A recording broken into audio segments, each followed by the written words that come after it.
My name is Josh, and this is Exville Off-Road, the trail till now. And welcome back to the channel, everybody. I did a pre-recorded video for episode 3. I decided to pack the whole family up and take them on a trip to include the pets about 4 hours north to an area called Munns Park. It's about 30 minutes south of Flagstaff, and honestly, just kind of needed to get out of southern Arizona for a little bit, regroup, have a good time hopefully, and do some things that I may not have the opportunity to do in the future. There's a couple trails that I wanted to hit up in the Flagstaff, Sedona area, and at the start of this, I didn't have any idea that one of those trails that I wanted to hit was going to be basically a dirt road with some rocks to go over that were not even considered obstacles, as much as just kind of a rough road for 12 miles. But first, had to fill up the tank, get some gas for this about 4 hour trip north. So I fast forwarded through most of the scenery, which is really beautiful countryside, going up towards Flagstaff from a little bit south of Tucson. We stopped to get some gas in an area called Camp Verde. Gas on the day was ranging between $4.60 and $4.80 a gallon, which honestly is not crazy compared to California prices, where everything's over $6 a gallon, and probably some other areas in the country being north of $6, $7, $8. It's unbelievable how the Biden administration has quite honestly taken the American way of life and turned it into the American tax dollars funding the rest of the world. I mean, if that's not socialism, I don't know what is.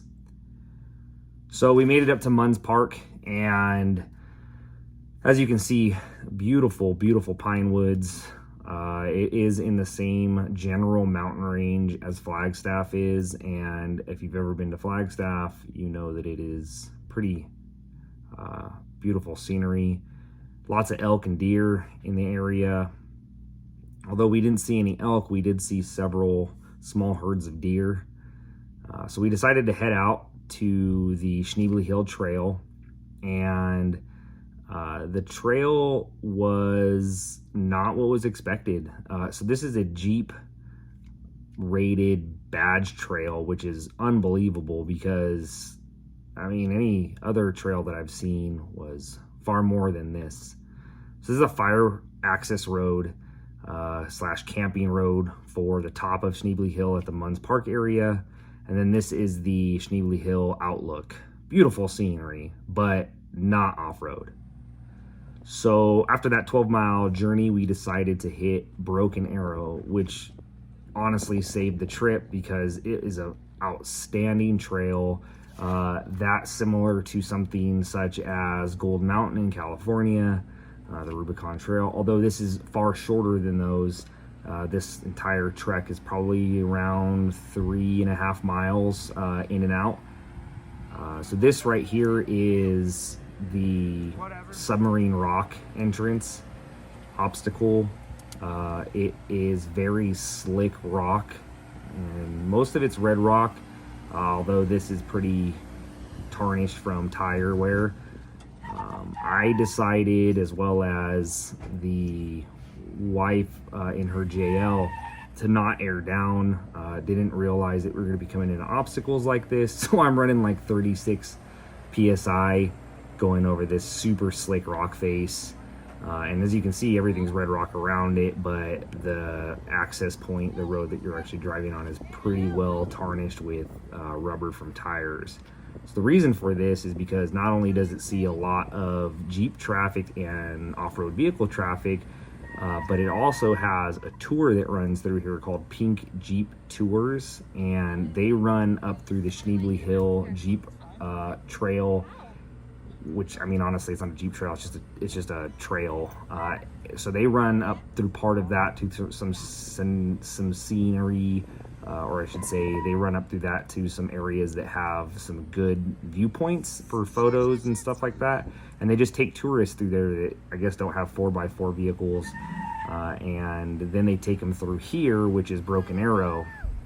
So after I bumped it over, I got up and we had lunch at this little platform right here, which is the entrance to the outlook of Submarine Rock. So the wife is bringing her jail down this obstacle to get to Submarine Rock, which obviously nothing in video is really going to do justice for what the obstacle really is, I think, in a lot of ways. So this surface was so slick that in my regular soled shoes, I was sliding down it at times. So if you do go on this trail, air down some and just take your time.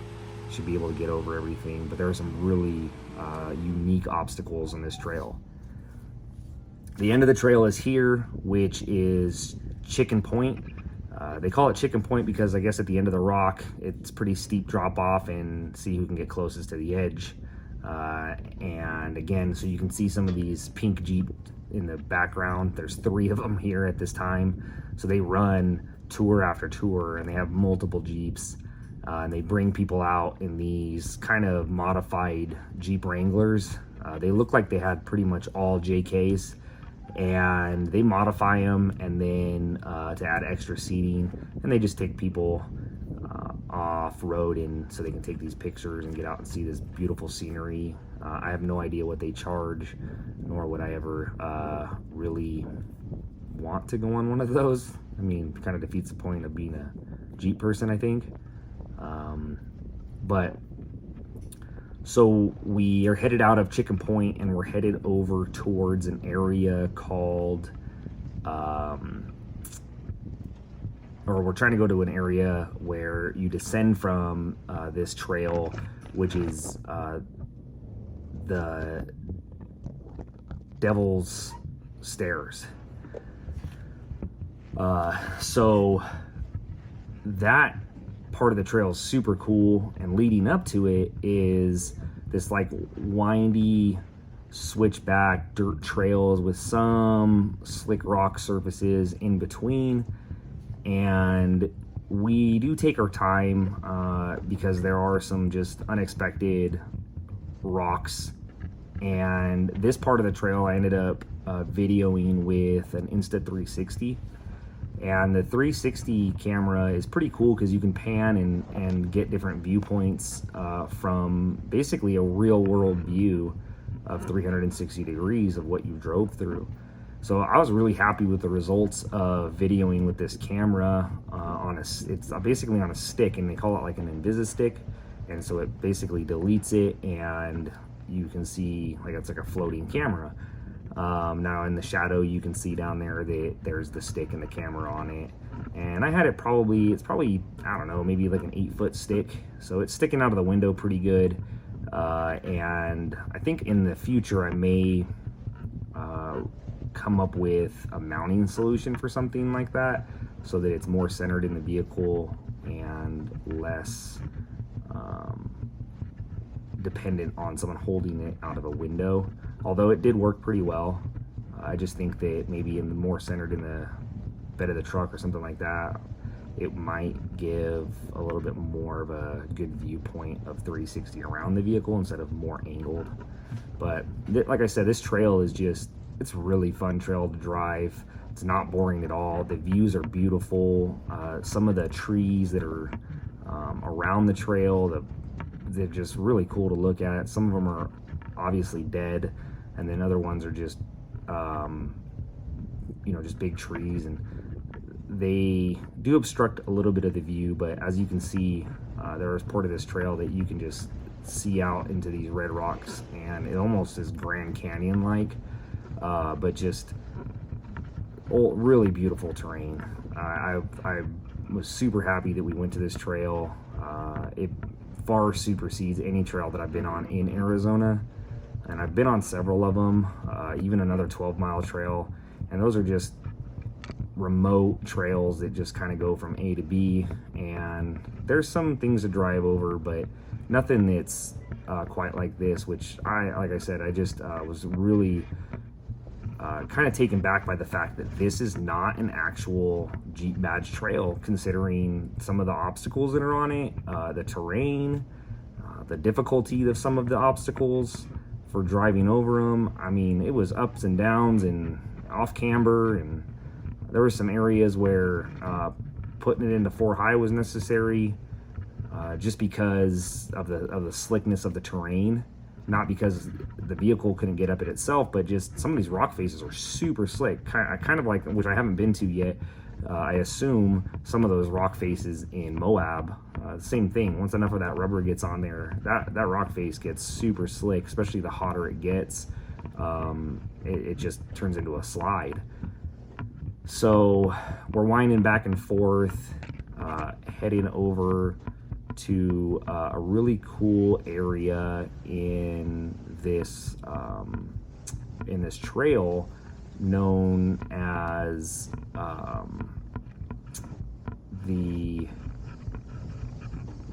for the life of me, what's the name of that? What is the name of that overlook? It is, it's like Jerry's Outlook or something like that, but it's got a pretty cool roundabout on it that doesn't seem like it has any room around it. I ended up calling it Melinda's Donut because she decided that she was too scared to go around it, as you'll see on the video coming up. So it's called Larry's Outlook, is this flat area that we're approaching right now. And this high peak in the center of the video up top, it kind of looks like it's just like a stack of rocks. That's what I'm talking about. You can drive around it, but when you get up to it, it kind of looks like there's nothing on the other side.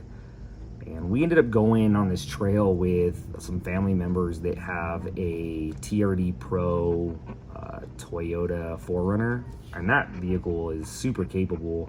It doesn't have some of the ability to flex like the Jeeps do, but that thing went over everything that these Jeeps went over, just about as easy as they did. I think that the ability to disconnect sway bars in the Jeep makes that independent suspension not quite so advantageous as the 4Runner has. But you know, obviously straight axles are going to rock back and forth, and having to disconnect on the front axle helps immensely with that. So my wife's sister decided to jump out of the car right here, and she took a picture of a cactus that I guess was shaped in the general shape of a heart. And I don't have that picture, otherwise I'd probably show it to you guys, but I saw it later on, and yeah, it looked like a heart, like a little heart leaf to a cactus, I guess. One of the panels on a cactus, whatever kind of cactus it is, it was like the shape of a heart. So we get going here, get around this bend, and we're gonna get onto some more flat rock. Now, we went on this trail, and I used Onyx Maps, and it was kind of interesting because Onyx Maps didn't have a really good layout of this trail. It seems like it was either driven a long time ago before Onyx was made, or someone like mapped it using whatever their mapping tool is without driving it. The photos that they were using on it were pretty old, and they didn't actually show a lot of these obstacles. So I know there's some other YouTube videos out there of this trail, and they'll show you probably the same kind of stuff. This trail is just super cool, and I thought it would be kind of dynamic to show like a 360 view over, say, a straight angle view of some of these, this trail, and as well as the views, because when you go about driving this thing, I think that honestly you just forget over time how pretty everything was. So I modified the camera angle on this into a this tiny earth view, and rotated it around as we went around the rock. And as you can see, it's pretty well worn with tires. The wife did not want to go around it. I was laughing like crazy at the time because she's just a big chicken sometimes, and she doubts her ability to drive. She's a pretty good driver. I mean, she's been able to handle a lot of different things in that Jeep, but she gets nervous. But she went through most of all of this, and especially the Devil's Staircase, which we're gonna go down. She went down that thing, and she was at first like, hey, like, you're gonna need to drive this down there. I'm not doing that. And again, the camera will not show how steep that angle was, but that was just about as near vertical as you can get without completely just sliding straight down. The angle, the slickness of those rocks, the steps on it, it was just basically like slide to stop, slide to stop, slide to stop. And it's really cool, but when you look at it and you actually are in there and you see how vertical you are, you definitely want to take it easy on that path. So through the whole trail, the Forerunner was leading, mainly because they had actually been through this trail before, and the driver, which is my brother-in-law, he's a pretty damn good driver, and they don't have any issue taking that really nice Forerunner over, I mean, anything where we took our Jeeps.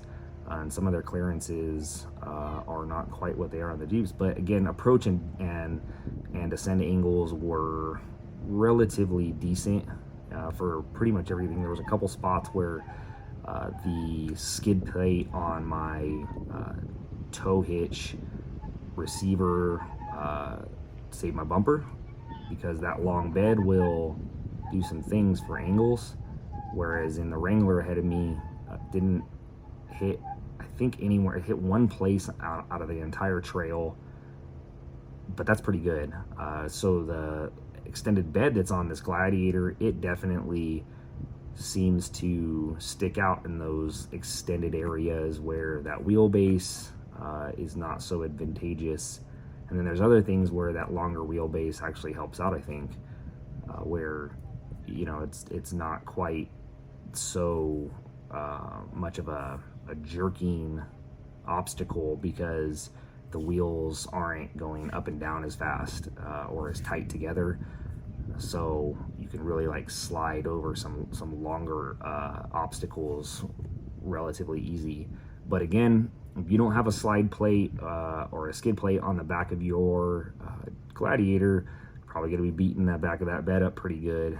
And I know that more than one occasion that skid plate has saved my bumper, if not my bed of my truck as well, because it's centered, it's kind of wide, it's about 12 inches wide, and it just really has an ability to catch anything that's coming at the back end of the vehicle and hold it off the ground long enough for the tires to pick it back up.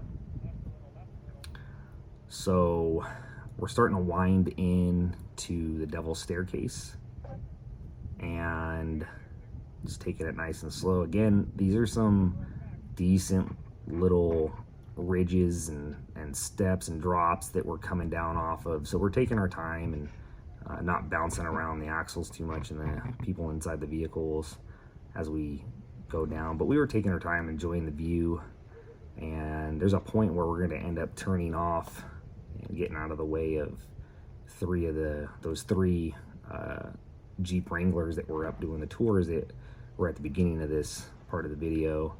They end up catching up to us, and we let them pass just to get on through. And I guess part of this trail is, which I don't know what part of it, this trail is owned by the Pink Jeep Tours, but it's weird because it's also a state of Arizona trail, and there's a lot of hiking around this trail as well as mountain biking. So while we didn't see any hikers or mountain bikers while we were on the trail, I'm not really sure which part of the trail is owned by Pink Jeep Tours, but we were not too, I guess, enthusiastic about having them around. Some of the drivers were a bit impatient, and I get that because they're running around, they're like, time is money, and they get them and they take their little pictures for a few minutes, they get back in, and then they keep on the tours, and they do another tour and another tour throughout the day. So they're making money, I get it, but at the same time, like, as mostly a natural resource and Jeep trail or off-road trail, it is what it is. You're just gonna have to bite the bullet from time to time when people like us come through with a slightly larger caravan of vehicles. But we had a lot of fun on this trail. The Broken Arrow Trail is super cool. If you look into the right side of this view, you can see it's kind of hazy and looks like there's something on the lens. Well, so it's a 360 camera, and both sides of the camera are lenses, and then when you stitch them together, it makes this 360 view that looks like a real world reenactment of whatever you drove through. Half of my lenses, which is one side, had some pretty significant scratches on the lens cover. Fortunately, I had a lens cover on it, and the lens covers are replaceable, but it did make for some views that were kind of, I guess, not as clean as I would like them to be because of those scratches, but they're replaceable covers. So here's a nice little step up that you go up here. Again, nothing crazy, except for, I think that like the Devil Staircase was pretty, it was pretty good. I haven't been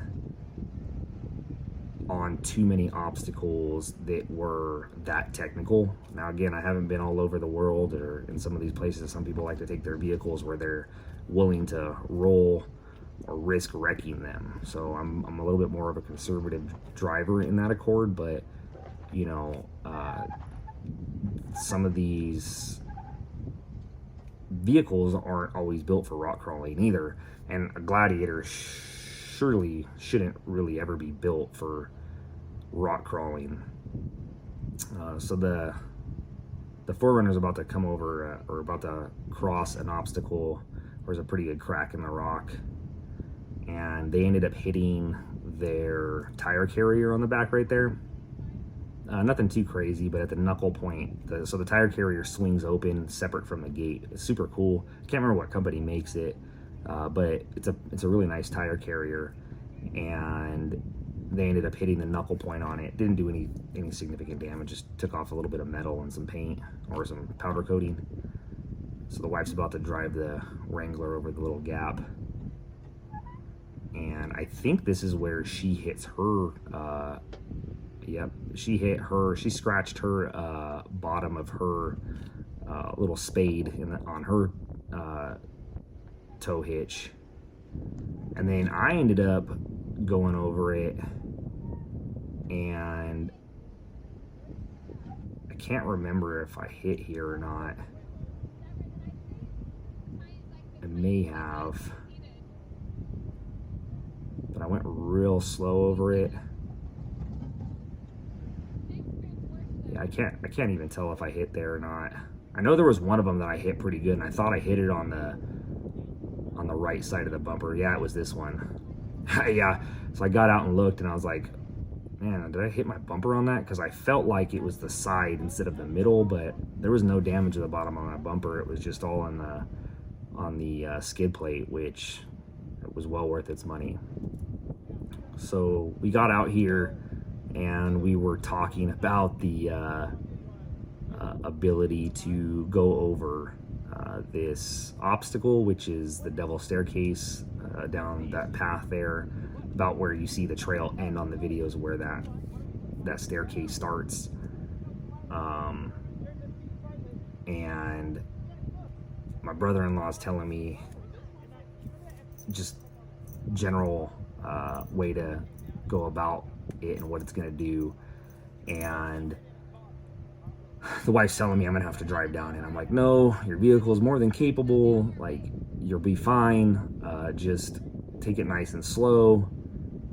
And she's nervous, but gets in the vehicle and then asked me what gear to put it into. So I told her just to throw it into 4 high and manual 1, so that if at any point she decided to hit the accelerator, it would be minimal instead of a spike in RPMs and cause her to jolt. And that's what I didn't want her to do, is accidentally hit that gas pedal going down some of these steps, because if you do, right, like there you go.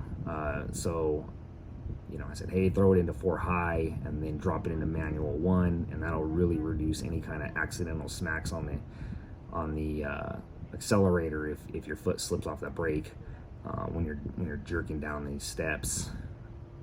So she wanted me to go ahead of her, and then we snaked down this trail here, and again, taking our time, and you can see the beautiful views. It's you got to do it if you haven't. Get on this trail, get somebody to get you on this trail. It is a awesome trail with some really good photo opportunities.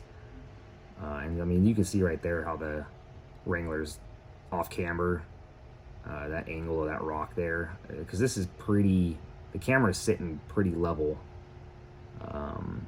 at most times. And so when we go down the staircase, you're gonna see a view where the camera is level and the truck is just, it's at like a 45-degree angle going downhill, and any more than that, and like I said, you just be sliding down a slide at that point. It's a good thing the steps were like they were, because they were kind of stopping points instead of you just sliding down this whole thing, because that surface was super slick.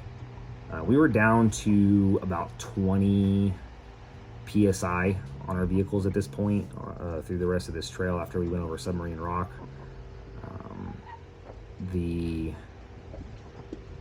Which obviously helped us get over pretty much everything with very little, if any, slipping at all.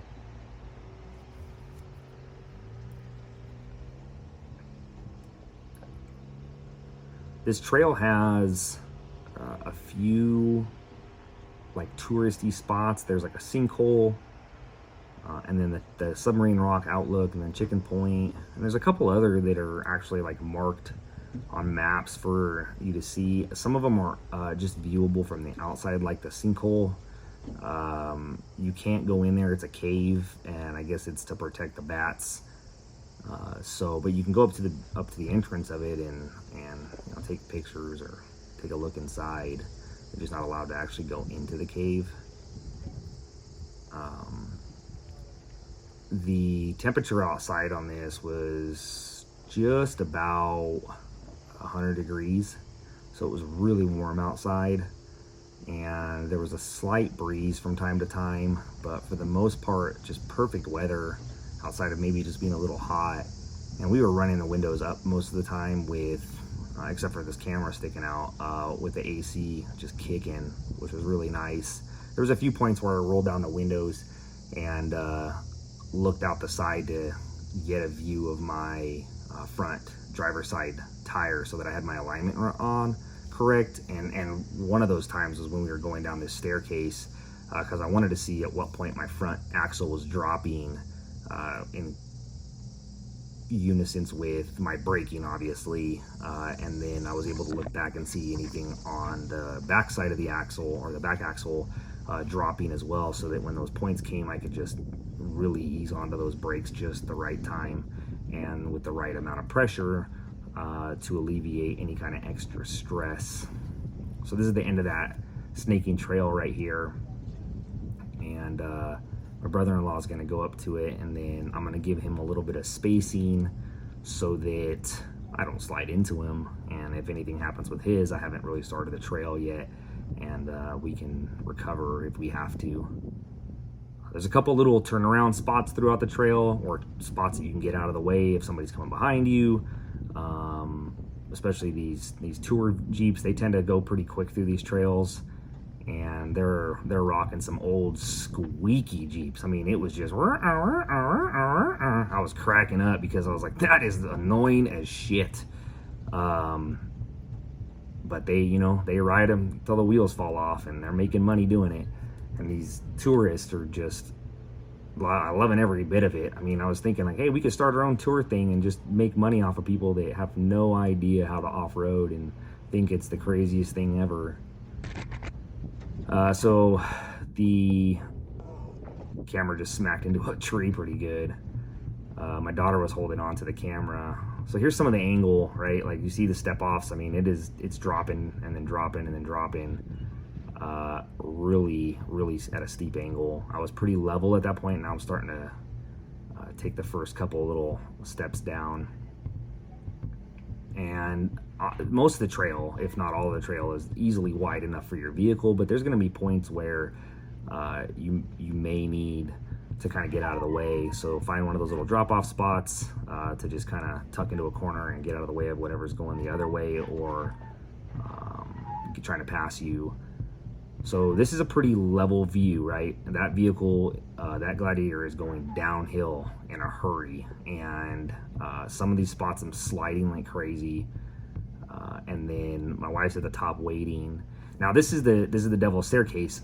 You could actually climb this, and I'm sure that there are some people that would love to do that. I don't recommend it though, because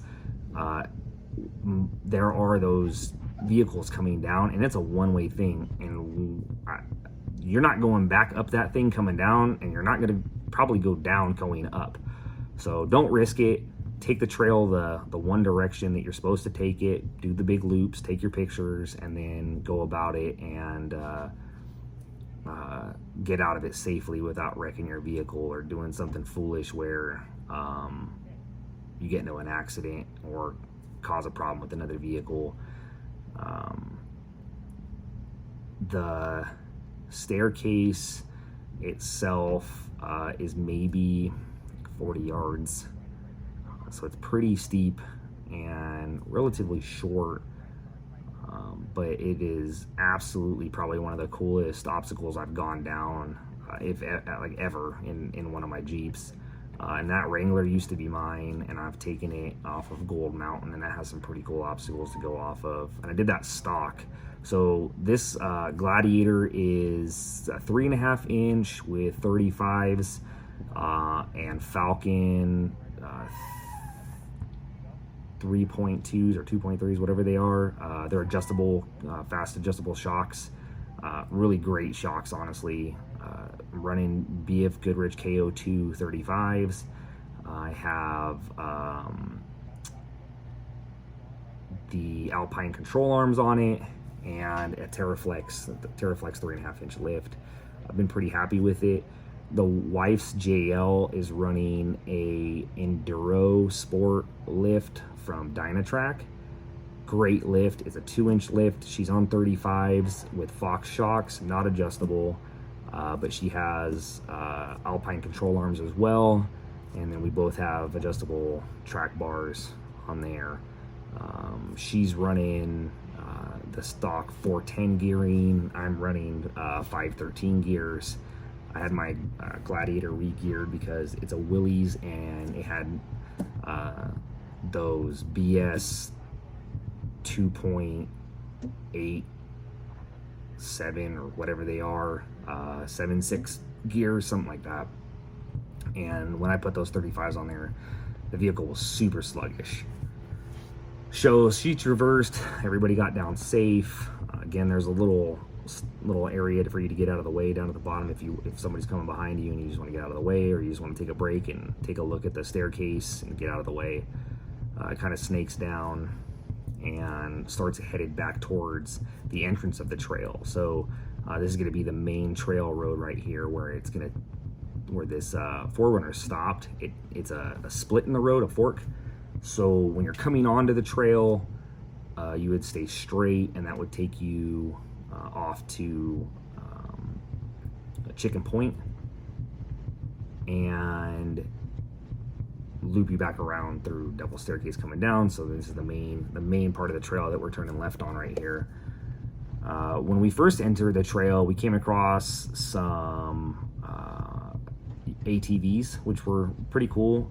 The drivers, there was like 3 of them, and they were hauling ass. They seemed a little bit perturbed by the fact that we had a line of vehicles that got in their way.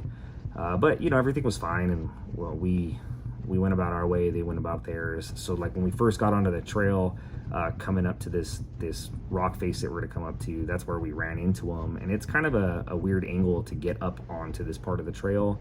It's like probably about like a 25-degree slant to it, and it goes up probably about 35 degrees. So it's kind of you got to take it at the right angle, right? So we had to kind of get out of the way and then let those ATVs pass, and then we had to back up and then go up that part of the trail. So there's another little turnoff spot down here. There's a bunch of areas that you could stop and get out of the way and have a picnic lunch. We ended up doing ours over there on the side of Submarine Rock, which is really cool because we were out of the way. There was plenty of room, and we went and walked around, hiked the Submarine Rock, and took some photos, and then carried on about our trail.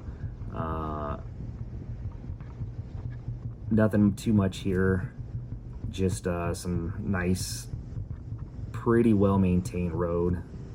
And again, this is crossed by dozens of pink Jeep Tour vehicles daily. So to get to about the end of the trail from that point is about 8 minutes from where the road splits. And again, you can haul butt through here, but we were taking our time, enjoying what we were looking at and driving through. And we had all day. We'd planned the day for just doing trail driving. And honestly, I'd probably want to do this trail again, even in the same day, because the Schnebly Hill Trail was not worth it. It was literally a 12-mile long, almost like a fire access road between Sedona and Munns Park, which is cool, but I thought it was going to be a Jeep trail, and it turned out just to be literally a long, windy road with mostly just large rocks that you were driving over. So you had to go super slow because those rocks were just annoying. It wasn't even an obstacle. It was just, freaking annoying to drive over. And I did not enjoy that at all. I mean, I think Jeep should just take that trail off their maps because it's not worth driving, honestly. So we did all the Arizona trails for the badges. And this is the thing. So when we left here and we went down to do the other 2 trails on the way home, they were the same thing. They were just basically dirt roads like this, like we're driving on right now, with no obstacles, no nothing. It was crazy. Across the way over there, I was cracking up because this girl is dressed in all white, and then there's another girl there, and they have a Jeep, and it's their Jeep or somebody that they know is Jeep. It's definitely not one of those pink Jeep Tour Jeeps. They stopped in the trail access, and they were having like a photo shoot, which was pretty funny because I guess I didn't expect to see that. And they actually stopped on the trail, and then when we get down a little bit further, we'll see a pink Jeep coming up there. So I'm sure it interrupted them. Yeah, see, there's a pink Jeep going up, and what happens is this is the entrance to the trail. So on this side right here, where it forked again, and the girl was off to the left, that's the way you would take coming in. So you would stay right on the trail there and drive in on that side, and then you stay right on this part of the trail and drive out. And then that way, when people are coming in, you're not crossing paths or having to get out of the way, because these are just one lanes, and there's not really a turnoff point on either side of these to get out of the way. So it's kind of like a 2-lane highway at that point, and makes it so that you're not running into vehicles, because there's, like you can see, most of this trail is a little bit wider than your vehicle, and it doesn't really contain a whole lot of spots to turn off onto in certain areas. So there's 2 different points there where you just drive the one direction, and it saves you from having those issues with running into other vehicles. And then when things open up, obviously, it's a little bit less concerning with where you would turn off. The vehicle can safely back up and proceed forward.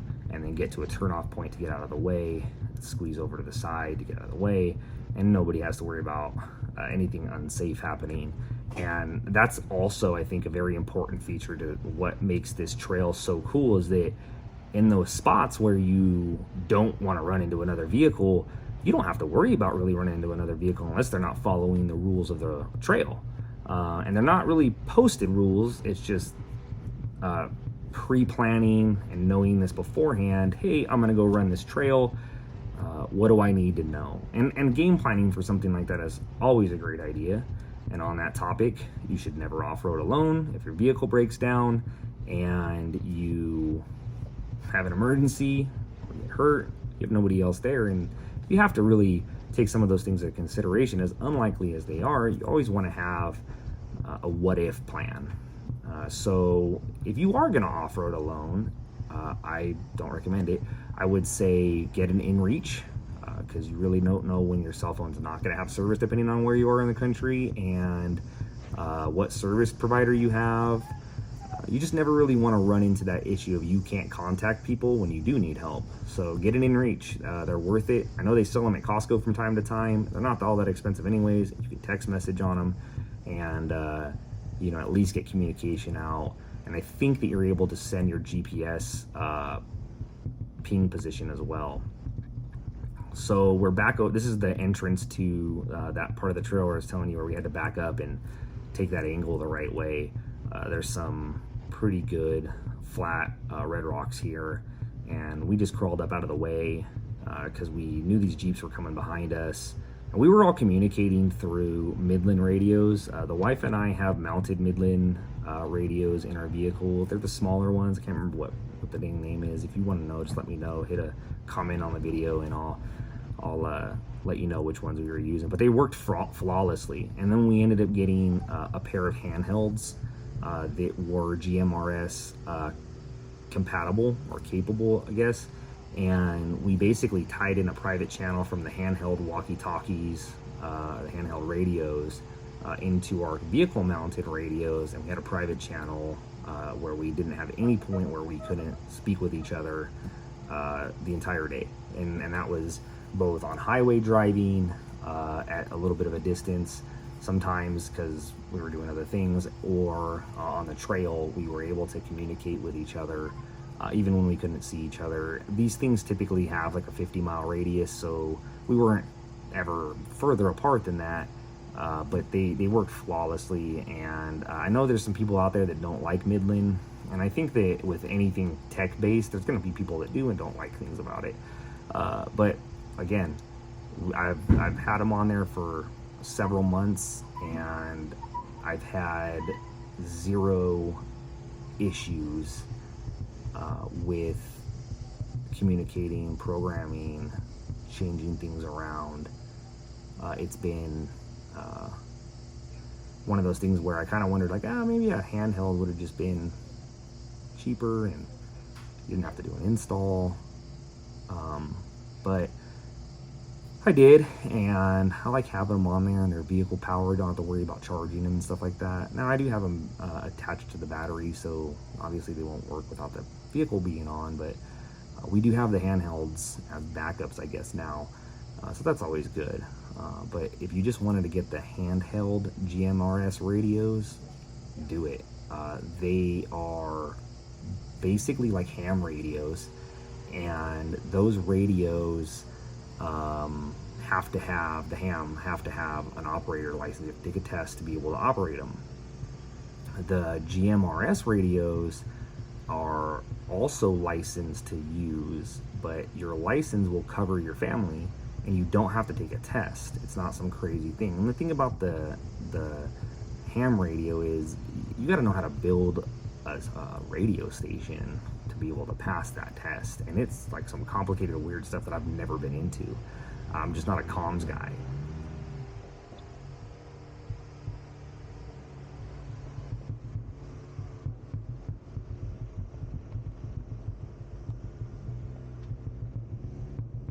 So this is back at the cabin in Munns Park. We had a nice cabin open to all of us, and it was a really good time. That's the end of the video. Thanks for watching. Drop comments in the comment section below, and we will see you on the next episode.